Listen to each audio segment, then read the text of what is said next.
നിങ്ങൾ എല്ലാവരും സുഖമായിട്ടിരിക്കുന്നു വിചാരിക്കണം. ഇവിടെ ഞങ്ങൾ എല്ലാവരും സുഖമായിട്ടിരിക്കണം. നമ്മുടെ ആസ്പിൻകുട്ടനൊക്കെ ഇവിടെ ഉണ്ട്. നമ്മുടെ ആസ്പിൻകുട്ടൻ ഈ ഇവിടെ തന്നെ ഉണ്ടാവും കേട്ടോ. അവനെ ഞാൻ ഇന്നത്തെ വീഡിയോയിൽ കാണിക്കുന്നില്ല, വേറൊരു വീഡിയോയിൽ കാണിക്കും. കാരണം അവനെ കാണിച്ചിട്ടുണ്ടെന്ന് വെച്ചിട്ടുണ്ടെങ്കിൽ കൂടുതൽ സമയം എടുക്കും. സാധാരണ ഞാൻ വീഡിയോസിലൊക്കെ ചെയ്യുമ്പോൾ മിക്കപ്പോഴും ഞാൻ ഒറ്റ റെസിപ്പി ആയിട്ടാണ് ചെയ്യാറുള്ളത്. ഇന്ന് ഞാൻ ചെയ്യുന്നത് ഒറ്റ റെസിപ്പി ആയിട്ടുള്ള ചെയ്യുന്നത് ഒരു 2-3 കൂട്ടം കറികൾ നമുക്ക് എന്താ പറയുക രാവിലെ ജോലിക്കൊക്കെ പോകുന്നവർക്ക് വളരെ ഉപകാരപ്പെടുന്ന ഒരു വീഡിയോ ആയിരിക്കും. ഇപ്പൊ പ്രത്യേകിച്ച് പിള്ളേർക്കൊക്കെ സ്കൂളൊക്കെ തുറന്നല്ലോ, ഓഫീസുകളൊക്കെ സ്ഥലത്തൊക്കെ നമ്മുടെ നാട്ടിലേക്ക് തുടങ്ങിയല്ലോ. അപ്പൊ രാവിലെ ഒരുവിധം എല്ലാ അമ്മമാർക്കും എന്തുണ്ടാക്കും എന്നുള്ള ഒരു ടെൻഷനായിരിക്കും. അപ്പോൾ നമ്മൾ ഉണ്ടാക്കുന്ന ചപ്പാത്തിയുടെ കൂടെയൊക്കെ കഴിക്കാൻ വേണ്ടി പറ്റിയ ഭയങ്കര സിമ്പിളായിട്ട് റെഡിയാക്കിയിട്ട് എടുക്കുന്ന കറികളാണ് ഉണ്ടാക്കുന്നത്. സിമ്പിൾ മാത്രമല്ല, നല്ല ടേസ്റ്റ് ആയിരിക്കും. നമ്മൾ റെസ്റ്റോറൻറ്റിലൊക്കെ പോയിട്ട് നമ്മൾ കഴിക്കുന്ന കറികളൊക്കെ ഉണ്ടല്ലോ, അങ്ങനത്തെ ഒരു ടേസ്റ്റൊക്കെ ആയിരിക്കും. അപ്പോൾ നിങ്ങൾ ട്രൈ ചെയ്ത് നോക്കണം. വന്നിട്ട് നിങ്ങൾക്ക് ഇഷ്ടമാണെന്ന് വെച്ചിട്ടുണ്ടെങ്കിൽ നിങ്ങൾ ഫീഡ്ബാക്ക് പറയാൻ വേണ്ടിയിട്ട് മറക്കരുത്. നിങ്ങൾക്ക് ഇഷ്ടമാണെന്ന് വെച്ചിട്ടുണ്ടെങ്കിൽ നമ്മൾ ഇതേപോലത്തെ ഒരു എങ്ങനെ എന്താ പറയുക ഭയങ്കര സിമ്പിളായിട്ടുള്ള ഒരു 4-5 കൂട്ടം കറികളൊക്കെ എങ്ങനെയാണ് പെട്ടെന്ന് റെഡിയാക്കിയിട്ട് എടുക്കാൻ വേണ്ടി പറ്റുന്ന അങ്ങനത്തെ വീഡിയോസുകളൊക്കെ നമ്മൾ ചെയ്യും. ഇതൊക്കെ നമുക്ക് റെഡിയാക്കിയിട്ട് എടുക്കാൻ വേണ്ടിയിട്ട് ഒരു 5 മിനിറ്റ് അല്ലെങ്കിൽ സ്പീഡിലൊക്കെ കട്ട് ചെയ്തിട്ട് എടുക്കാമെന്ന് വെച്ചിട്ടുണ്ടെങ്കിൽ 5 മിനിറ്റ് മതിയാവും. അല്ലെങ്കിൽ ഒരു 10 മിനിറ്റിനുള്ളിൽ നമുക്ക് റെഡിയാക്കിയിട്ട് എടുക്കാൻ പറ്റുന്ന കറികളാണ്. അപ്പോൾ ഞാൻ കൂടുതലൊന്നും പറയണില്ല, നമ്മുടെ കറികളൊക്കെ നമുക്ക് റെഡിയാക്കാൻ വേണ്ടിയിട്ട് തുടങ്ങാം. അപ്പോൾ നമ്മുടെ കറികളൊക്കെ ഉണ്ടാക്കാൻ പോണതിന് മുമ്പ് ഞാൻ വിചാരിച്ചു ഫസ്റ്റ് നിങ്ങളെ ഗരം മസാല ഉണ്ടാക്കേണ്ടത് എങ്ങനെയെന്ന് കാണിക്കാമെന്ന് വിചാരിച്ചു. അപ്പോൾ ഞാൻ ഗരം മസാല ഉണ്ടാക്കുന്ന വീഡിയോ ഞാൻ നേരത്തെ കൂട്ടിയിട്ട് മിയാ കിച്ചൻ തുടങ്ങിയ സമയത്ത് തന്നെ ഞാൻ അപ്ലോഡ് ചെയ്തിട്ടുണ്ട്. അപ്പോൾ ഇന്ന് ഞാൻ രാവിലെ നോക്കി കഴിഞ്ഞപ്പോൾ ഗരം മസാല തീർന്നിരിക്കുക. അപ്പോൾ ഞാൻ മിക്സി എടുത്ത് പൊടിക്കാൻ വേണ്ടിയിട്ട് പോയതാണ്. അപ്പോൾ ഞാൻ ഓർത്ത് നിങ്ങളെയും കൂടിയിട്ട് കാണിക്കാമെന്ന് വിചാരിച്ചു. കാരണം നിങ്ങൾ കുറച്ച് പേരായി ഇപ്പോൾ ഈ ദിവസങ്ങളൊക്കെ ആയിട്ട് ചോദിക്കുന്നുണ്ടായിരുന്നു ഗരം മസാല ഉണ്ടാക്കുന്നത് കാണിക്കാൻ വേണ്ടിയിട്ട്.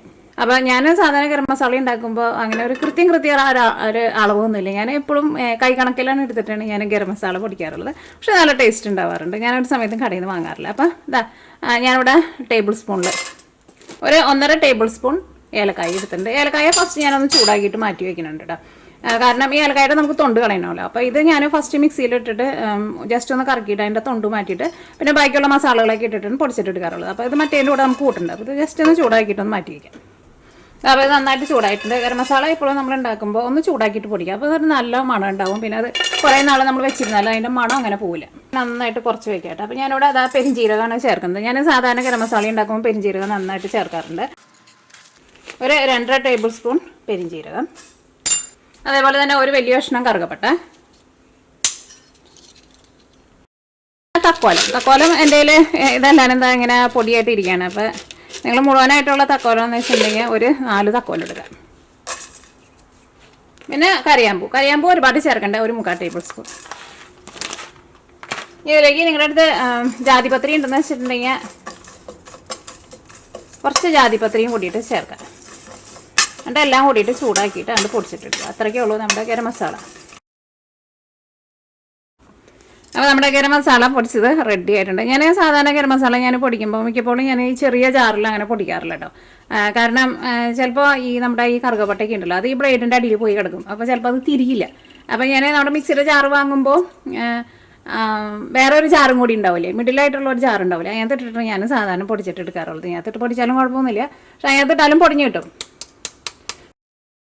അപ്പോൾ നമ്മുടെ ഗരം മസാല റെഡി ആയിട്ടുണ്ട്. അപ്പോൾ നിങ്ങൾ ഇതെല്ലാ സാധനങ്ങളും നിങ്ങളുടെ വീട്ടിലിരിക്കുന്നുണ്ടെന്ന് വെച്ചിട്ടുണ്ടെങ്കിൽ ഇപ്പം തന്നെ പൊടിച്ച് ഇത് ചൂടാറി കഴിഞ്ഞിട്ട് ഒന്ന് അടച്ചു വെച്ചാൽ മതി. ഇപ്പോൾ തന്നെ ചെറിയൊരു ചൂടുണ്ട്. എന്ത് കറി ഉണ്ടാക്കുമ്പോഴായിരുന്നാലും ഈ ഗരം മസാല ചേർത്താൽ മതി. അപ്പോൾ അങ്ങനെ നമ്മുടെ കറികളൊക്കെ ചേർക്കാനുള്ള മെയിനായിട്ടുള്ള നമ്മുടെ ഗരം മസാല നമ്മൾ റെഡി ആക്കിയിട്ടുണ്ട്. അപ്പോൾ നിങ്ങൾ എന്ത് കറി വെക്കുമ്പോഴായിരുന്നാലും ആ ഗരം മസാല ചേർത്താൽ മതി. ഇനി ഞാനിവിടെ ഉണ്ടാക്കാൻ വേണ്ടിയിട്ട് പോകുന്നത് മെയിനായിട്ട് നമ്മൾക്ക് കറികളൊക്കെ ഉണ്ടാക്കുമ്പോൾ ചേർക്കാൻ വേണ്ടിയിട്ട് പറ്റിയ നല്ല ടേസ്റ്റുള്ള ഒരു മസാലയിൽ ഉണ്ടാക്കുന്നത്. ഇത് നമുക്ക് ഫ്രിഡ്ജിൽ എടുത്ത് വയ്ക്കുക. ഫ്രിഡ്ജിലാന്ന് വെച്ചിട്ടുണ്ടെങ്കിൽ ഒരു 2 ആഴ്ച വരെ കേട് വരാണ്ടിരിക്കും. അതിൽ കൂടുതൽ ദിവസം വെക്കുന്നുണ്ടെന്ന് വെച്ചിട്ടുണ്ടെങ്കിൽ ഫ്രീസറിൽ എടുത്ത് വയ്ക്കാം.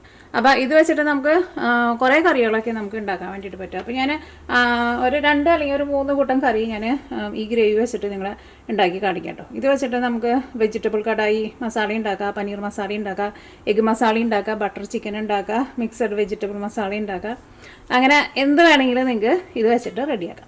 ഇതിലേക്ക് എടുത്തേക്കുന്ന സാധനങ്ങളൊന്ന് കാണിക്കാം. ഒരു 3 തക്കാളി എടുത്തിട്ടുണ്ട്, ഒരു വലിയൊരു സവോള എടുത്തിട്ടുണ്ട്, ഇത്രയ്ക്ക് വെളുത്തുള്ളി എടുത്തിട്ടുണ്ട്, ഇതേപോലത്തെ ഒരു കഷ്ണം ഇഞ്ചി എടുത്തിട്ടുണ്ട്, പിന്നെ എരിവിന് വേണ്ടിയിട്ട് കുറച്ച് പച്ചമുളക് എടുത്തിട്ടുണ്ട്. ഇതിലേക്ക് നമ്മൾ മസാലപ്പൊടികളൊക്കെ ചേർക്കും, അത് ചേർക്കുമ്പോൾ കാണിക്കാം. പിന്നെ നമ്മുടെ ഇത് വെച്ചിട്ട് നമ്മൾ കറിയൊക്കെ ഉണ്ടാക്കുമ്പോൾ അതിനൊരു തിക്നെസ് കിട്ടാൻ വേണ്ടിയിട്ട് ഞാൻ ബദാം എടുത്തിട്ടുണ്ട്. ബദാമിന് പകരം നിങ്ങൾക്ക് ക്യാഷ്യൂ വേണമെന്ന് വെച്ചിട്ടുണ്ടെങ്കിൽ ക്യാഷ്യൂ ചേർക്കുക. അതിനൊരു കറക്റ്റ് ഒരു അളവ് പറയുന്നില്ല. നിങ്ങൾക്ക് നല്ല തിക്നെസ് വേണമെന്ന് വെച്ചിട്ടുണ്ടെങ്കിൽ അതനുസരിച്ചിട്ട് ബദാമായിരുന്നാലും ക്യാഷ്യൂനട്ടായിരുന്നാലും അതനുസരിച്ചിട്ട് നിങ്ങൾക്ക് കൂട്ടി കൊടുക്കുക. അപ്പോൾ ഞാൻ ഇത്രയ്ക്ക് എടുത്തിട്ടുണ്ട്. അപ്പോൾ നമ്മുടെ മസാല നമ്മൾ റെഡിയാക്കാൻ വേണ്ടിയിട്ട് പോകണം. കുക്കറിൽ വെച്ചിട്ടാണ് റെഡിയാക്കിയിട്ട് എടുക്കുന്നത്. പെട്ടെന്ന് തന്നെ റെഡിയാക്കിയിട്ട് എടുക്കുക. അപ്പോൾ അത് റെഡിയാക്കാൻ വേണ്ടിയിട്ട് നമുക്കൊരു കുക്കർ എടുക്കുക. ഇത് ഞാൻ കഴിഞ്ഞ ദിവസം വീഡിയോയിൽ എടുത്തപ്പോൾ നിങ്ങൾ ആരൊക്കെയോ ചോദിച്ചിട്ടുണ്ടായിരുന്നു ഇത് എത്രേൻ്റെ കുക്കറാണ്. ഇത് 5 ലിറ്ററിൻ്റെ കുക്കറായിട്ട് നാട്ടിൽ നിന്ന് കൊണ്ടുവന്നതാണ്. ഇതെൻ്റെ മമ്മി നാട്ടിൽ ഉപയോഗിച്ചിട്ടുണ്ടായിരുന്ന കുക്കറായിരുന്നു. നല്ല കുക്കറാണ്. കമ്പനി ചോദിച്ചിട്ടുണ്ടായിരുന്നു. കമ്പനി ബട്ടർഫ്ലൈ ആട്ടെ. പക്ഷേ ഇത് ഞാൻ ആമസോണിൽ നോക്കിയപ്പോൾ നല്ല സെയിലിൽ കിടക്കണ്ടായിരുന്നു. ആമസോണിൽ ആമസോണിൽ ഒരു 2000 രൂപ എങ്ങാണ്ട് ഓഫർ കിടക്കണ്ടായിരുന്നു ഇതിന്. പക്ഷേ നമ്മൾ കടയിലൊക്കെ പോയി വാങ്ങുമ്പോൾ എനിക്ക് തോന്നണില്ല നമുക്ക് അത്രയ്ക്ക് വലിയ ഓഫർ കിട്ടും. അപ്പോൾ ഞാൻ കുക്കറിലേക്ക് ആവശ്യത്തിന് ഓയിൽ ഒഴിച്ചിട്ടുണ്ട്. ഞാനിവിടെ സൺഫ്ലവർ ഓയിലാണ് എടുത്തേക്കുന്നത്. ഇങ്ങനത്തെ ഇതൊക്കെ നമ്മൾ ഉണ്ടാക്കുമ്പോൾ എപ്പോഴും വെളിച്ചെണ്ണേക്കാളും നല്ലത് സൺഫ്ലവർ ഓയിലായിരിക്കും. പിന്നെ നമ്മൾ കൂടുതൽ നാൾ സ്റ്റോർ ചെയ്ത് വെക്കുമ്പോഴായിരുന്നാലും വെളിച്ചെണ്ണേക്കാളും നല്ലത് എപ്പോഴും സൺഫ്ലവർ ഓയിലായിരിക്കും കേട്ടോ.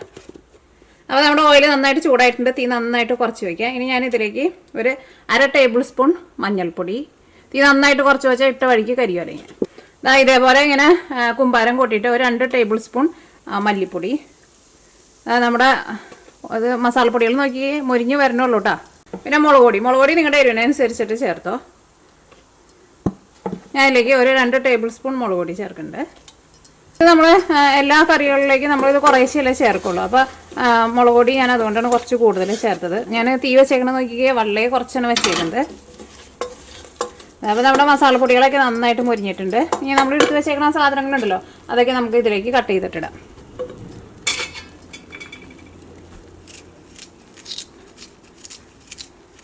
ഞാൻ വീഡിയോ തുടങ്ങുമ്പോൾ ഞാൻ വിചാരിക്കും ഇന്നൊന്നും പറയാൻ വേണ്ടിയിട്ട് നിൽക്കണ്ട, എത്രയും പെട്ടെന്ന് ഇന്നത്തെ വീഡിയോ തീർക്കണത്. അതാണ് എൻ്റെ ഇടയ്ക്ക് കുക്കറിൻ്റെ കാര്യമൊക്കെ പറയാൻ വേണ്ടിയിട്ട് വന്നത്. ചില കാര്യങ്ങൾ പറയാണ്ട് ഇരിക്കാൻ വേണ്ടിയിട്ട് പറ്റില്ല.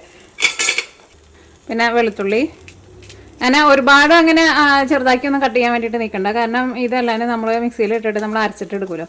പിന്നെ നമ്മൾ കുക്കറിൽ ഇട്ടിട്ട് ഒന്ന് വിസിലടിക്കുകയും ചെയ്യാം. അപ്പോൾ ഇതെല്ലാവരും നന്നായിട്ട് വെന്ത് എന്താ പറയുക നല്ല സോഫ്റ്റായി നമുക്ക് കിട്ടുകയും ചെയ്യാം. അപ്പോൾ ഒരുപാട് അങ്ങനെ കുരുകുരുന്നിനെ കട്ട് ചെയ്യാൻ നിൽക്കണ്ട. അപ്പോൾ ഞാൻ തീ നല്ല ലോ ഫ്ലെയിമിൽ വെച്ചിട്ടാണ് ഞാൻ കട്ട് ചെയ്യുന്നത്. എന്നിട്ട് അങ്ങോട്ട് അരിഞ്ഞിട്ടാൽ മതി. നേരത്തെ കൂട്ടിയിട്ട് അങ്ങനെ അരിയാനൊന്നും നിൽക്കണ്ട. അപ്പോൾ കുറേ സമയം എടുക്കും. ഇതൊക്കെ ആകുമ്പോൾ നമ്മൾ എന്തായിരുന്നാലും പെട്ടെന്ന് സ്പീഡിൽ നമ്മൾ ചെയ്യും. അപ്പോൾ ജോലിക്കൊക്കെ പോണവർക്ക് സമയമില്ലാത്തവരെന്ന് വെച്ചിട്ടുണ്ടെങ്കിൽ ഇതേപോലെ ചെയ്യുക. പച്ചമുളക് ഞാൻ അത്രയ്ക്ക് ചേർക്കണുള്ളൂ. അടുത്തിരുന്ന് ഫുള്ള് ചേർക്കണില്ല. കാരണം നമ്മൾ മുളക് പൊടി അത്യാവശ്യം ചേർത്തല്ലോ. അതേപോലെ തന്നെ സവോളയായിരുന്നാലും ഒരുപാട് ചെറുതാക്കാൻ വേണ്ടിയിട്ട് നിൽക്കണ്ട. പിന്നെ തക്കാളി, പിന്നെ നമ്മളെടുത്ത് വെച്ചിരുന്ന ബദാം.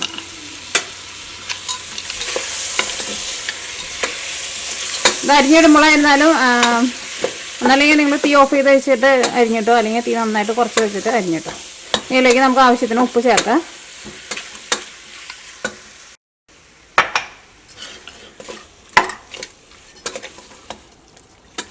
ഇനി ഞാൻ ഇതിലേക്ക് വെള്ളമൊന്നും ചേർക്കണില്ല. കാരണം നമ്മൾ തക്കാളിക്ക് അത്യാവശ്യം നന്നായിട്ട് ചേർക്കണ്ടല്ലോ. ഇനി ഇത് നമ്മൾ മൂടി വെച്ചിട്ട് കുക്കറിൽ നിന്ന് ഒരു 2 വിസിൽ നമുക്ക് അടുപ്പിക്കാം. 2 വിസിലടിച്ച് ചെയ്യുമ്പോൾ ഇത് നല്ല സോഫ്റ്റായി കിട്ടും. നമുക്ക് സ്റ്റീലിൻ്റെ കുക്കറൊക്കെ ആണെന്ന് വെച്ചിട്ടുണ്ടെങ്കിൽ വലിയ ബർണറൊക്കെ ആണെന്ന് വെച്ചിട്ടുണ്ടെങ്കിൽ തീ ഒരുപാട് അങ്ങോട്ട് കൂട്ടി വെക്കേണ്ട കേട്ടോ. ഹൈ ഫ്ലെയിമിൽ നിന്ന് ഒന്ന് പതുക്കെ ഒന്ന് കുറച്ച് വെച്ചോ. അതിൻ്റെ ഉള്ളിൽ നിന്ന് ആവി മുഴുവനും പോയിട്ടുണ്ട്.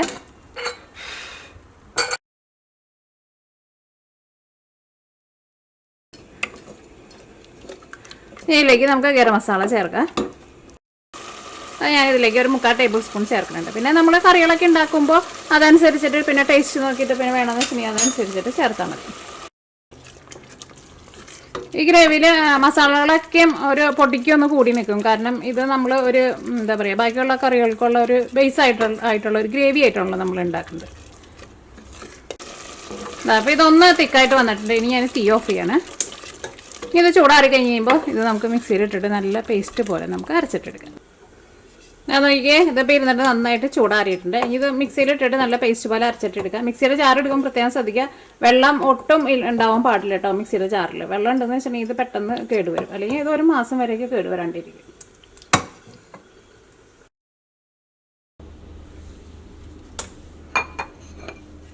അപ്പോൾ അത് മിക്സിയിലിട്ടിട്ട് ഇതാ നല്ല പേസ്റ്റ് പോലെ നമ്മൾ അരച്ചെടുത്തിട്ടുണ്ട്. ഇനി ഇതൊരു ഡബയിലാക്കിയിട്ട് നമുക്കത് സ്റ്റോർ ചെയ്യാൻ വേണ്ടിയിട്ട് വയ്ക്കാം. ഇത് നന്നായിട്ട് അറിയണം കേട്ടോ, കാരണം ഇതിലേക്ക് നമ്മൾ ബദാമ അല്ലെങ്കിൽ കാഷ്നട്ടോ ചേർക്കില്ല, അപ്പോൾ അതും കൂടിയിട്ട് നന്നായിട്ട് അറിയണം. അപ്പോൾ നല്ല എന്താ പറയുക, നമ്മൾ കറിയിലൊക്കെ ചേർക്കുമ്പോൾ നല്ല തിക്കായിട്ടുള്ള ഗ്രേവി നമുക്ക് കിട്ടും. അപ്പോൾ അങ്ങനെ നമ്മുടെ ബേസിക് ആയിട്ടുള്ള നമ്മുടെ മസാല റെഡി ആയിട്ടുണ്ട്. സാധാരണ ഹോട്ടലുകളിലൊക്കെയും എപ്പോഴും റെഡി ആക്കിയിട്ട് വെക്കണ ഒരു മസാലയാണിത്. എന്നിട്ട് നമ്മളവിടെ ചെന്നിട്ട് നമ്മൾ ഇപ്പോൾ എന്താ പറയുക, പനീർ മസാല അല്ലെങ്കിൽ ബട്ടർ ചിക്കൻ, വെജിറ്റബിൾ മസാല, അങ്ങനെ എന്തെങ്കിലുമൊക്കെ നമ്മൾ നോർത്ത് ഇന്ത്യൻ ഡിഷസൊക്കെ ഉണ്ടല്ലോ, നമ്മൾ ഓർഡർ ചെയ്യുമ്പോൾ അവർ ഈ മസാല കുറച്ചെടുത്തിട്ട് കുറച്ച് ഓയിലിട്ട് നന്നായിട്ട് ചൂടാക്കും. എന്നിട്ട് നമ്മൾ എന്ത് സാധനമാണ് പറയുന്നതെന്ന് വെച്ചിട്ടുണ്ടെങ്കിൽ അത് അതിലേക്ക് ഇടും. ചിലപ്പോൾ ബട്ടറിലിട്ടിട്ട് ഒന്ന് ചൂടാക്കി ഒന്ന് സോട്ട് ചെയ്തിട്ട് ഇതിൻ്റെ ഗ്രേവിയിലേക്ക് ഇടും. എന്നിട്ട് ലാസ്റ്റ് കുറച്ച് ക്രീം ഒഴിക്കും, കുറച്ച് കസൂരി മേത്തി ഇടും. അപ്പോൾ നോർത്ത് ഇന്ത്യൻ ഡിഷുകളുണ്ടല്ലോ, സാധാരണ നമ്മൾ ചപ്പാത്തിയുടെ കൂടെയൊക്കെ നമ്മൾ റെസ്റ്റോറൻറ്റിലൊക്കെ ചെല്ലുമ്പോൾ ഓർഡർ ചെയ്യുന്നതുണ്ടല്ലോ, അതൊക്കെ ഉണ്ടാക്കാൻ വേണ്ടി സാധാരണ ബേസിക്കായിട്ട് ഉണ്ടാക്കി വയ്ക്കുന്ന ഒരു ഗ്രേവിയാണിത്. അപ്പോൾ ഇത് വെച്ചിട്ട് നമ്മൾ ഇന്ന് വെജിറ്റബിൾ കടായി മസാലയും പിന്നെ ബട്ടർ ചിക്കനും ഉണ്ടാക്കുന്നുണ്ട് കേട്ടോ. ഇത് വേറെ മസാലപ്പൊടികളൊന്നും ആവശ്യമൊന്നുമില്ല, നിങ്ങൾക്ക് ഇഷ്ടമുള്ള വെജിറ്റബിൾസൊക്കെ എടുക്കുക. സാധാരണ ഇങ്ങനത്തെ വെജിറ്റബിൾസൊക്കെ ആയിരിക്കും നല്ലത്. ഞാൻ ക്യാരറ്റ് എടുത്തിട്ടുണ്ട്, പിന്നെ ബീൻസ് എടുത്തിട്ടുണ്ട്, പിന്നെ കോളിഫ്ലവർ എടുത്തിട്ടുണ്ട്, ക്യാപ്സിക്കം എടുത്തിട്ടുണ്ട്, ഉരുളക്കിഴങ്ങ് ഒരുപാട് വലുതായിട്ട് കട്ട് ചെയ്യണ്ട ഉരുളക്കിഴങ്ങ് എടുത്തിട്ടുണ്ട്, പിന്നെ ഒരു സവോളയുടെ പകുതി എടുത്തിട്ടുണ്ട്. ഇത്രയ്ക്ക് സാധനങ്ങൾ ആവശ്യമുള്ളൂ. പിന്നെ നമ്മുടെ ഈ മസാലയും വേണം. അപ്പോൾ നമ്മുടെ വെജിറ്റബിൾ കടായി മസാല റെഡിയാക്കാൻ വേണ്ടിയിട്ട് പോകണം. അതിന് വേണ്ടിയിട്ട് നമ്മുടെ പാൻ നന്നായിട്ടൊന്ന് ചൂടാവട്ടെ. അപ്പോൾ പാൻ നന്നായിട്ട് ചൂടായിട്ടുണ്ട്. ഇതിലേക്ക് നമുക്ക് കുറച്ച് ഓയിൽ ഒഴിക്കാം. ഇതിലേക്ക് ഒരു 2 നുള്ള് ചെറിയ ജീരകം. അപ്പോൾ ജീരകം നന്നായിട്ട് ചൂടായിട്ടുണ്ട്. ഇനി നമ്മൾ ഇതിലേക്ക് നമ്മൾ കട്ട് ചെയ്ത് വെച്ചേക്കുന്ന വെജിറ്റബിൾസൊക്കെ ചേർക്കുകയാണ്. നമ്മൾ ക്യാപ്സിക്കം മാത്രമേ ഇപ്പോൾ ചേർക്കണില്ല.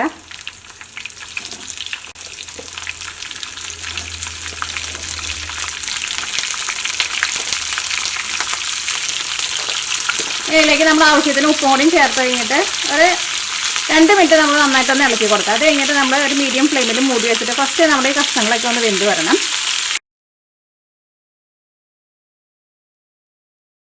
അപ്പോൾ ഇതിനകത്ത് കഷ്ണങ്ങൾ വെന്തോന്ന് അറിയാൻ വേണ്ടിയിട്ട് ഈ ഉരുളക്കിഴങ്ങ് വെന്തിട്ടുണ്ടോ എന്ന് നോക്കിയാൽ മതി. ഉരുളക്കിഴങ്ങ് വെന്തിട്ടുണ്ട്. ഇതിലേക്ക് നമ്മുടെ ക്യാപ്സിക്കവും ചേർക്കണം, സവോളയും.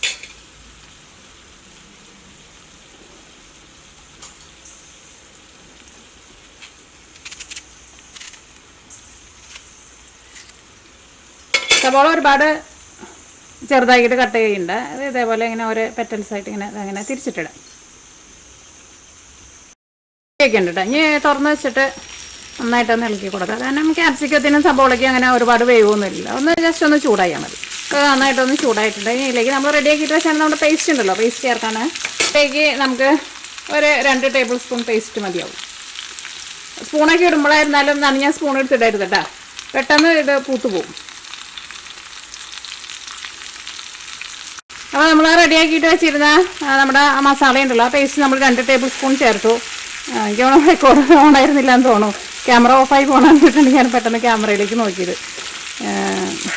അത് ഇതേപോലെ ഇങ്ങനെ ടേബിൾ സ്പൂണിൽ 2 ടേബിൾ സ്പൂണാണ് നമ്മുടെ പേസ്റ്റ് ചേർത്തത്. എന്നിട്ട് എല്ലാം കൂടിയിട്ട് ഞാനൊന്ന് ജസ്റ്റ് ഒന്ന് മിക്സ് ചെയ്തു. ഇതിലേക്ക് നമ്മൾ വെള്ളമൊന്നും ചേർക്കണ്ട. ഇതിലേക്ക് നമുക്ക് ഗ്രേവിക്ക് വേണ്ടിയിട്ട് ഒന്നല്ലെങ്കിൽ തേങ്ങാപ്പാൽ ചേർക്കുക, അല്ലെങ്കിൽ ക്രീം ചേർക്കുക. തേങ്ങാപ്പാലാന്ന് വെച്ചിട്ടുണ്ടെങ്കിൽ ഒരുപാട് വെള്ളം പോലെ ഇങ്ങനെ തേങ്ങാപ്പാൽ ചേർക്കരുത്. ക്രീമാണ് എപ്പോഴും നല്ല ടേസ്റ്റ് ഉണ്ടാവുക. അപ്പോൾ ഞാനിവിടെ ചേർക്കുന്നത് ഹെവി വിപ്പിംഗ് ക്രീമാണ് ചേർക്കുന്നത്, അല്ലെങ്കിൽ സാധാരണ ക്രീം ചേർത്താലും മതി.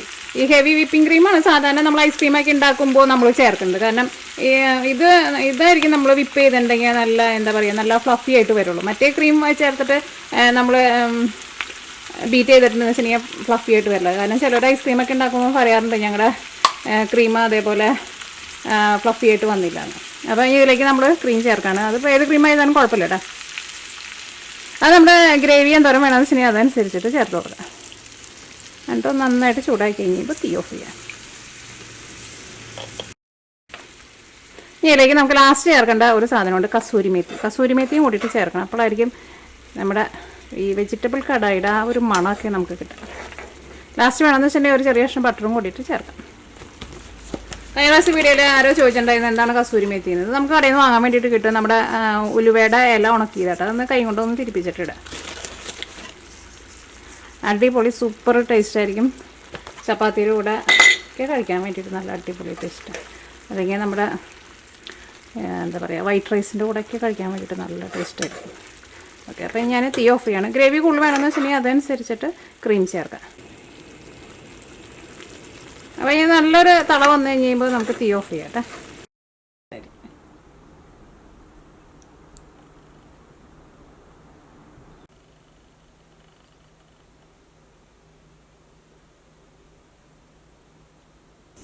അപ്പോൾ ഈ രണ്ടാമത്തെ റെസിപ്പി നമ്മൾ ചെയ്യാൻ വേണ്ടിയിട്ട് പോകണം. അപ്പോൾ രണ്ടാമത്തെ ബട്ടർ ചിക്കനാണ് ഉണ്ടാക്കുന്നത്. അപ്പോൾ ഞാനിവിടെ എല്ലില്ലാത്ത ചിക്കൻ എടുത്തിട്ടുണ്ട്. നമുക്ക് ഒരു ഇച്ചിരി മഞ്ഞൾപ്പൊടി, ഒരു പേരിന് ഒരു 2 നുള്ളു മഞ്ഞൾപ്പൊടി. പിന്നെ ഈ ബട്ടർ ചിക്കനൊക്കെ ഉണ്ടാക്കുമ്പോഴുണ്ടല്ലോ, സാധാരണ നമുക്ക് ഈ ചിക്കൻ്റെ ബ്രസ്റ്റ് കിട്ടുമല്ലോ. പക്ഷേ ചിക്കൻ്റെ ബ്രസ്റ്റിനേക്കാളും എപ്പോഴും നല്ലത് ചിക്കൻ്റെ തയ്യോ അങ്ങനത്തെ ഏതെങ്കിലും ചിക്കൻ്റെ ഏതെങ്കിലും പീസുകൾ വാങ്ങിച്ചിട്ട് അതിൻ്റെ എല്ല് കളഞ്ഞിട്ട് എടുക്കണം. മീറ്റിനായിരിക്കും ടേസ്റ്റ് കൂടുതലുണ്ടാവട്ടെ. ഈ ചിക്കൻ ബ്രസ്റ്റ് വെച്ചിട്ട് നമ്മൾ എന്തുണ്ടാക്കിയാലും എനിക്ക് അത് ഇഷ്ടമില്ല. ചിക്കൻ ബ്രസ്റ്റിന് ഒരു ടേസ്റ്റ് ഉണ്ടാവില്ല. ഇത് ഞാൻ ചിക്കൻ്റെ തൈ എടുത്തിട്ട് അതിൻ്റെ ആ ബോണ് മാറ്റിയിട്ട് എടുത്തതാണ്. അതിലേക്ക് കുറച്ച് കുരുമുളക് പൊടി. ഇതിപ്പോൾ ഞാൻ അതിപ്പോൾ എന്തോരം, ഇതിപ്പോൾ ഒരു 150 ഗ്രാം ചിക്കൻ ഉണ്ടാവുന്നുണ്ട്. വെച്ചിട്ടുണ്ടെന്ന് വെച്ചിട്ടുണ്ടെങ്കിൽ ഒരാൾക്ക്, അല്ലെങ്കിൽ ചപ്പാത്തിയുടെ കൂടെ കഴിക്കാമെന്ന് വെച്ചിട്ടുണ്ടെങ്കിൽ ഒരു 2 ആൾക്ക്. ഒരാൾക്കാന്ന് വെച്ചിട്ടുണ്ടെങ്കിൽ സുഖമായിട്ട് വയറ് നിറച്ച് കഴിക്കാനുള്ള കറി ഉണ്ടാവും. നമ്മൾ കൂടുതൽ ഉണ്ടാക്കണുണ്ടെന്ന് വെച്ചിട്ടുണ്ടെങ്കിൽ അതനുസരിച്ചിട്ട് കൂടുതൽ ചിക്കൻ എടുത്തിട്ട് റെഡിയാക്കാം. അതിലേക്ക് ആവശ്യത്തിന് ഉപ്പ്. ഇത് വേണമെന്ന് വെച്ചിട്ടുണ്ടെങ്കിൽ അപ്പോൾ നേരത്തെ കൂട്ടിയിട്ട് റെഡിയാക്കിയിട്ട് ഇത് ഫ്രിഡ്ജിൽ എടുത്ത് വയ്ക്കാം. പിന്നെ നമ്മുടെ ഗ്രേവി ഇരിക്കണുണ്ടല്ലോ, അപ്പോൾ ഓഫീസൊക്കെ കഴിഞ്ഞ് വരുമ്പോൾ പെട്ടെന്ന് നമുക്ക് നമ്മുടെ ബട്ടർ ചിക്കൻ നമുക്ക് റെഡിയാക്കിയിട്ട് എടുക്കാം. ബട്ടർ ചിക്കൻ ഉണ്ടാക്കുമ്പോൾ ഫസ്റ്റ് നമ്മൾ മാരിനേറ്റ് ചെയ്ത് വെച്ചേക്കണ ചിക്കൻ നമുക്കൊന്ന് ചെറുതായിട്ടൊന്ന് മൊരിച്ച പോലെ എടുക്കണം. അപ്പോൾ ഒന്നല്ലെങ്കിൽ വേണമെന്ന് വെച്ച് കഴിഞ്ഞാൽ ബട്ടറിൽ ഉണ്ടാക്കുക. ബട്ടർ ചിക്കൻ ബട്ടറിൽ ഉണ്ടാക്കുമ്പോഴായിരിക്കും ആ ചിക്കൻ നല്ല സോഫ്റ്റായിട്ട് വരാം. അല്ലെങ്കിൽ നിങ്ങൾക്ക് ഇഷ്ടമുള്ള ഓയിൽ റെഡിയാക്കിയിട്ട് എടുക്കുക. അതിപ്പോൾ എന്തായിരുന്നാലും കുഴപ്പമില്ല. ഇതിലേക്ക് ഒരു 2 ടേബിൾ സ്പൂൺ ബട്ടർ ചേർക്കുന്നുണ്ട്. അപ്പോൾ ഈ പ്രാവശ്യം ഞാൻ നാട്ടിൽ ചെന്ന് കഴിഞ്ഞപ്പോൾ എൻ്റെ മൂത്ത ചേച്ചി നാട്ടിലുണ്ടല്ലോ. അപ്പോൾ ചേച്ചി എൻ്റെ അടുത്ത് പറഞ്ഞിട്ടുണ്ടായിരുന്നു പനീർ ഉണ്ടാക്കി കാണിക്കണമെന്ന്. അപ്പോൾ ഞാൻ ചേച്ചിയുടെ അടുത്ത് ഞാൻ പറഞ്ഞിട്ടുണ്ടായിരുന്നു ഇതേപോലെ ഇങ്ങനെ മസാല ഉണ്ടാക്കിയാൽ മതി, പെട്ടെന്ന് കഴിയുന്നു. അപ്പോൾ ഇനി ചേച്ചിയുടെ അടുത്ത് പറയണം ഇതേപോലെ ഇങ്ങനെ മസാല ഉണ്ടാക്കി വെക്കാൻ വേണ്ടിയിട്ട്. കാരണം പിള്ളേർക്കൊക്കെ ആകുമ്പോൾ ഇതേപോലത്തെ കറികളോടാണ് കൂടുതൽ താല്പര്യം ഉണ്ടാവുക, നമ്മുടെ നാടൻ കറീനേക്കാളും കൂടുതൽ. ബട്ടർ നന്നായിട്ട് ചൂടായിട്ടുണ്ട്. ബട്ടർ കരിഞ്ഞു പോരുത്, അത് പ്രത്യേകം ശ്രദ്ധിക്കുക. അതിലേക്ക് നമ്മുടെ ചിക്കൻ്റെ പീസുകളിടുക.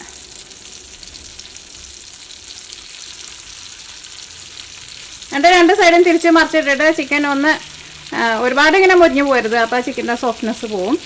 ചിക്കൻ വേവേം വേണം, എന്നാൽ 2 സൈഡ് ചെറുതായിട്ടൊന്ന് മൊരിയുകയും വേണം. അപ്പോൾ നമ്മുടെ ചിക്കൻ ചെറുതായിട്ടൊന്ന് മൊരിഞ്ഞിട്ടുണ്ട്, ചിക്കന് വെന്തിട്ടുണ്ട് കേട്ടോ. ഇനി ഇതിലേക്ക് നമ്മൾ റെഡിയാക്കിയിട്ട് വെച്ചേക്കണ പേസ്റ്റ് ചേർക്കാണ്.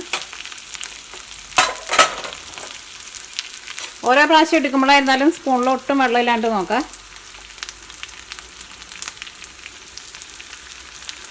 ഒരു 2 ടേബിൾ സ്പൂൺ. ഈ നിങ്ങൾ ലാസ്റ്റ് പിന്നെ കറിയുടെ ടേസ്റ്റ് നോക്കിയിട്ട് നിങ്ങൾക്ക് ഈ പേസ്റ്റ് കുറച്ചും കൂടി വേണമെന്ന് വെച്ചിട്ടുണ്ടെങ്കിൽ ലാസ്റ്റ് ചേർത്താലും കുഴപ്പമില്ല കേട്ടോ. കാരണം ഇത് റെഡി ആയിട്ട് ഇരിക്കുന്ന പേസ്റ്റ് ഉണ്ടല്ലോ. അപ്പോൾ ഞാൻ 2 ടേബിൾ സ്പൂണേ ചേർത്തിട്ടുള്ളൂ.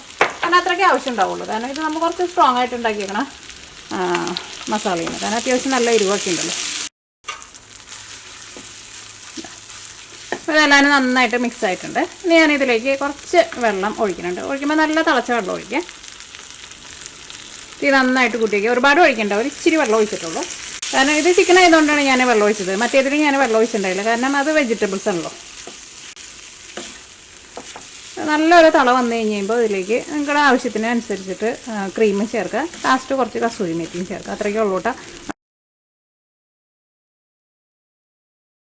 അപ്പോൾ ഇതിൽ നിന്ന് നമ്മളൊരു 4 ടേബിൾ സ്പൂണാണ് നമ്മളിപ്പോൾ 2 കറിയായിട്ട് എടുത്തത്. ബാക്കി ഇതാ അത്രയ്ക്കും കൂടി ഉണ്ട് നമുക്ക്. അത്യാവശ്യം നന്നായിട്ടുണ്ട് ഇതിനകത്ത്. അപ്പോൾ ഇനി ഇത് നമ്മൾ ഫ്രിഡ്ജിലേക്ക് വെക്കുകയാണ്. കുറേ ദിവസം വെക്കാനുണ്ടെന്ന് വെച്ചിട്ടുണ്ടെങ്കിൽ ഇതിൽ നിന്ന് വേണമെന്ന് വെച്ചിട്ടുണ്ടെങ്കിൽ കുറച്ചെടുത്തിട്ട് നിങ്ങൾ ഫ്രീസറിലേക്ക് വെച്ചോ. ഒരു പകുതി എടുത്തിട്ട് ഫ്രീസറിൽ വയ്ക്കുക, പകുതി എടുത്തിട്ട് ഫ്രിഡ്ജിൽ വയ്ക്കാം. വെള്ളം ഒരു സമയത്തും ഇതിലേക്ക് വീഴരുത്, വെള്ളം വീണാൽ നാശമാവും. അപ്പോൾ ഇത് ഞാൻ ഫ്രിഡ്ജിലേക്ക് വെക്കാൻ വേണ്ടിയിട്ട് പോവാണ്. അപ്പോൾ ഇത് കുറച്ച് കൂടുതലുണ്ടല്ലോ. അപ്പോൾ ഇതേപോലെ ഇങ്ങനെ കൂടുതലുള്ള സാധനങ്ങളൊക്കെ എപ്പോഴും സ്റ്റോർ ചെയ്ത് വെക്കുമ്പോൾ 2 ഡബ്ബയിലാക്കിയിട്ട് വെക്കുന്നതായിരിക്കും നല്ലത്. എന്നിട്ട് ഒരു ഡബ്ബയില ഫ്രീസറിൽ വയ്ക്കാം, മറ്റേത് ഫ്രിഡ്ജിൽ വയ്ക്കാം.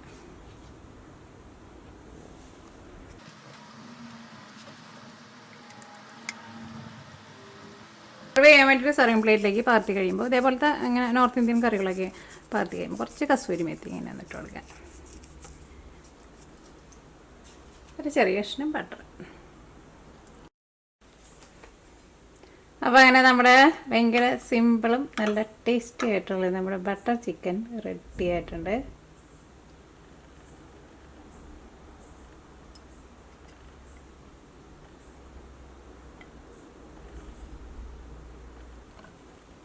ഇനി നമ്മൾ അടുത്ത മസാല നമ്മൾ റെഡിയാക്കാൻ വേണ്ടിയിട്ട് പോകണം. ഇതിലേക്ക് നമ്മൾ ഇഞ്ചി വെളുത്തുള്ളി സവോള അതൊന്നും ചേർക്കാത്ത ഒരു മസാലയാണ് നമ്മൾ ഉണ്ടാക്കുന്നത്. അപ്പോൾ അതിന് വേണ്ടിയിട്ട് നമുക്കൊരു പാൻ വെച്ചിട്ടൊന്ന് ചൂടാക്കാം. ഇതിലേക്ക് നമുക്ക് 1/2 ഗ്ലാസ് വെള്ളം ഒഴിക്കാം. ഒരു 2 ടേബിൾ സ്പൂൺ വിനീഗർ, ഇതിലേക്ക് ആവശ്യത്തിന് ഉപ്പ്, തിളക്കട്ടെ. അപ്പോൾ വെള്ളം നന്നായിട്ട് തിളച്ചിട്ടുണ്ട്. ഇനി ഇതിലേക്ക് ഞാൻ ഉണക്കമുളക് ചേർക്കാണ്, മുഴുവനായിട്ടുള്ള ഉണക്കമുളക്. അപ്പോൾ ഞാൻ ഇതിലേക്ക് ഇത്രയ്ക്ക് ചേർക്കുന്നുണ്ട്. ഇനി ഒന്ന് മൂടി വയ്ക്കാം. മുളക് ഒന്ന് നന്നായിട്ടൊന്ന് സോഫ്റ്റായിട്ട് വരട്ടെ. ഞാൻ നോക്കിയാൽ ഇപ്പോൾ നമ്മുടെ മുളക് നല്ല സോഫ്റ്റായിട്ട് വന്നിട്ടുണ്ടെങ്കിൽ നമുക്ക് തീ ഓഫ് ചെയ്യാം. അത് കുറച്ച് ഇതേപോലെ കുറച്ച് ഒരു വെള്ളം വേണം കേട്ടോ. ഞാനിവിടെ 2 വലിയ തക്കാളി എടുത്തിട്ടുണ്ട്. ഈ തക്കാളി നമുക്കൊന്ന് കട്ട് ചെയ്തിട്ട് ജാറിലേക്ക് ഇടാം. അത് മിക്സിങ് നമ്മൾ റെഡിയാക്കിയിട്ട് വെച്ചിട്ടില്ലേ, അതും കൂടിയിട്ട് നമ്മൾ ഇതിലേക്ക് ചേർത്തിട്ട് ഇതൊന്ന് അരച്ചിട്ടെടുക്കാം. അപ്പോൾ ഇതിൻ്റെ വെള്ളം മുഴുവൻ പറ്റരുത്, പ്രത്യേകം ശ്രദ്ധിക്കുക. ഇനി ഇത് അരച്ചെടുക്കുക. ഒന്ന് ചൂടാറി കഴിഞ്ഞിട്ട് അരച്ചാൽ മതി കേട്ടോ. പേസ്റ്റ് പോലെ അരച്ചെടുത്തിട്ടുണ്ട്. അത് നമുക്ക് പാനിലേക്ക് ഒഴിക്കാം. ഇനി ഇതിലേക്ക് ഓയിൽ ഒഴിക്കാം. എന്നിട്ട് ഇത് നല്ല ഡ്രൈ ആക്കിയിട്ട് എടുക്കണം നമ്മൾ.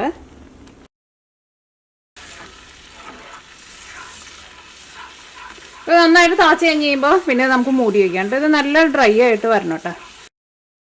അത് നോക്കിയാൽ അതിനകത്ത് വെള്ളമൊക്കെ ഒന്ന് വറ്റി തുടങ്ങിയിട്ടുണ്ട്. ഇനി തുറന്ന് വെച്ചിട്ട് ഒന്ന് വറ്റിച്ചിട്ട് എടുക്കാം കേട്ടോ. അത് ഓയിലൊക്കെ ഒന്ന് നന്നായിട്ടൊന്ന് തെളിഞ്ഞ് വരണം. പേസ്റ്റുകളൊക്കെ നമ്മൾ ഉണ്ടാക്കി വയ്ക്കുമ്പോൾ ഒരു ഇച്ചിരി ഓയിൽ കൂടുതൽ ഒഴിക്കണം കേട്ടോ. അപ്പോഴായിരിക്കും നമ്മുടെ ആ മസാലയ്ക്ക് ഓയിൽ കിടന്നിട്ട് ഒന്ന് നന്നായിട്ടൊന്ന് എന്താ പറയുക ഒന്ന് മൊരിഞ്ഞ പോലെ ഇങ്ങനെ വരും. അപ്പോഴായിരിക്കും ഇങ്ങനത്തെ പേസ്റ്റുകൾക്കൊക്കെ നല്ല ടേസ്റ്റ് ഉണ്ടാവുക. അതുകൊണ്ട് നമ്മൾ കറിയൊക്കെ ഉണ്ടാക്കുമ്പോൾ നമ്മൾ ഓരോ ടേബിൾ സ്പൂണൊക്കെ ഇടും നമ്മൾ കറികളിലേക്ക് നമ്മൾ ചേർക്കുള്ളൂ.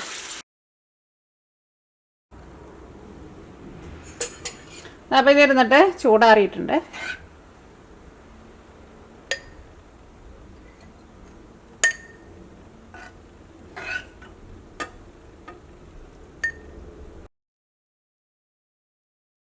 അപ്പോൾ അങ്ങനെ നമ്മുടെ ചില്ലി ടൊമാറ്റോ പേസ്റ്റ് റെഡി ആയിട്ടുണ്ട്. അപ്പോൾ ഇത് വെച്ചിട്ട് ഞാൻ ഒരു മുട്ടയുടെ ഒരു റെസിപ്പി കാണിക്കട്ടെ. അപ്പോൾ അതിന് വേണ്ടിയിട്ട് നമുക്കൊരു പാൻ വെച്ചിട്ടൊന്ന് ചൂടാക്കാം. അപ്പോൾ പാൻ നന്നായിട്ട് ചൂടായിട്ടുണ്ട്. അപ്പോൾ നിങ്ങൾക്ക് ഇത് ഞാനിപ്പോൾ മുട്ട വെച്ചിട്ടല്ലേ ചെയ്യുന്നത്. ഇനി നിങ്ങൾക്ക് ഉരുളക്കിഴങ്ങ് വേണമെന്ന് വെച്ചിട്ടുണ്ടെങ്കിൽ ഉരുളക്കിഴങ്ങ് വെച്ചിട്ട് ചെയ്യുക. വെജിറ്റബിൾസ് വേണമെന്ന് വെച്ചിട്ടുണ്ടെങ്കിൽ വെജിറ്റബിൾസ് വെച്ചിട്ട് ചെയ്യുക. ചിക്കൻ വേണമെന്ന് വെച്ചിട്ടുണ്ടെങ്കിൽ ചിക്കൻ വെച്ചിട്ട് ചെയ്യുക. അപ്പോൾ നമ്മുടെ ഓയിൽ നന്നായിട്ട് ചൂടായിട്ടുണ്ട്. ഇനി ഇതിലേക്ക് ഞാനിവിടെ ഒരു സവോളയുടെ പകുതി.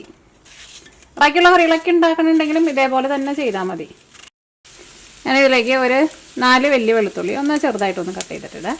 തന്നെ ഒരു കുഞ്ഞഷ്ണം ഇഞ്ചി. ഇതിപ്പോൾ നമ്മൾ എഗ്ഗ് വെച്ചിട്ടാണല്ലോ ചെയ്യുന്നത്. അപ്പോൾ സവോള നന്നായിട്ട് വഴന്നിട്ടുണ്ട്. ഇനി ഇതിലേക്ക് മസാലപ്പൊടികൾ ഞാനിതിലേക്ക് മഞ്ഞൾപ്പൊടിയും ചേർക്കുന്നുണ്ട്, മല്ലിപ്പൊടിയും ചേർക്കുന്നുണ്ട്, മുളക് ചേർക്കുന്നുണ്ട്. കാരണം ഓൾറെഡി നമ്മുടെ പേസ്റ്റിലുണ്ടല്ലോ. അപ്പോൾ ഇതാ ഒരുപാട് മഞ്ഞൾപ്പൊടി ആവശ്യമില്ല. ഒരു 2 നുള്ളു മഞ്ഞൾപ്പൊടി ചേർത്തിട്ടുണ്ട്. ഞാൻ അടുത്തത് ചേർക്കുന്നത് മല്ലിപ്പൊടി ഒരു 1/4 ടേബിൾ സ്പൂണാണ് ചേർക്കുന്നത്. അതായത് നമ്മൾ വളരെ കുറച്ചാണ് നമ്മൾ റെഡിയാക്കുന്നത്. അപ്പോൾ ഇതിലേക്ക് നമ്മളിപ്പോൾ മുട്ട ചേർക്കണമെന്നുകൊണ്ട് മുട്ട ഓൾറെഡി നമ്മൾ പുഴുങ്ങി വെച്ചിട്ടുണ്ട്. ഇനിയിപ്പോൾ ഇതിലേക്ക് നിങ്ങൾ കഷ്ണങ്ങളൊക്കെ വെച്ചിട്ടുള്ള കറിയും റെഡിയാക്കണം. ഉരുളക്കിഴങ്ങ് എന്ന് വെച്ചിട്ടുണ്ടെങ്കിൽ ഈ സമയത്ത് നിങ്ങൾ ഉരുളക്കിഴങ്ങ് നല്ല ചെറിയ പീസായിട്ട് കട്ട് ചെയ്തിട്ട് ഒരു ഇച്ചിരി വെള്ളം ഒഴിച്ചിട്ട് ഫസ്റ്റ് ഉരുളക്കിഴങ്ങ് വേവിച്ചിട്ട് എടുക്കുക. ചിക്കനാന്ന് വെച്ചിട്ടുണ്ടെങ്കിൽ ചിക്കൻ ചേർക്കുക. ചിക്കൻ ചേർക്കുമ്പോൾ വെള്ളം ചേർക്കേണ്ട ആവശ്യമില്ല. പിന്നെ വെജിറ്റബിൾസ് ആണെന്ന് വെച്ചിട്ടുണ്ടെങ്കിൽ വെജിറ്റബിൾസ് ചേർക്കുക. എന്നിട്ട് ഫസ്റ്റ് അത് വേവിക്കുക നിങ്ങൾ. അപ്പോൾ ഇതിലേക്ക് നമ്മൾ വേവിക്കേണ്ട കഷ്ണങ്ങളൊന്നും ചേർക്കാത്തതുകൊണ്ട് തന്നെ നമ്മുടെ മസാലപ്പൊടികളൊക്കെ നന്നായിട്ട് മൊരിഞ്ഞിട്ടുണ്ട്. ഇതിലേക്ക് നമ്മൾ റെഡിയാക്കിയിട്ട് വെച്ചേക്കണം നമ്മുടെ പേസ്റ്റ്.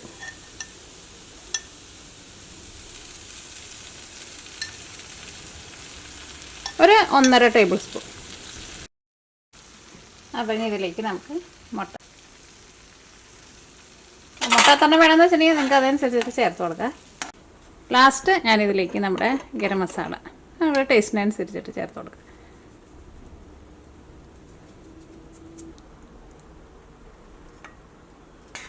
അപ്പോൾ നമ്മുടെ സിമ്പിളായിട്ടുള്ള നമ്മുടെ മുട്ടക്കറി റെഡി ആയിട്ടുണ്ട്.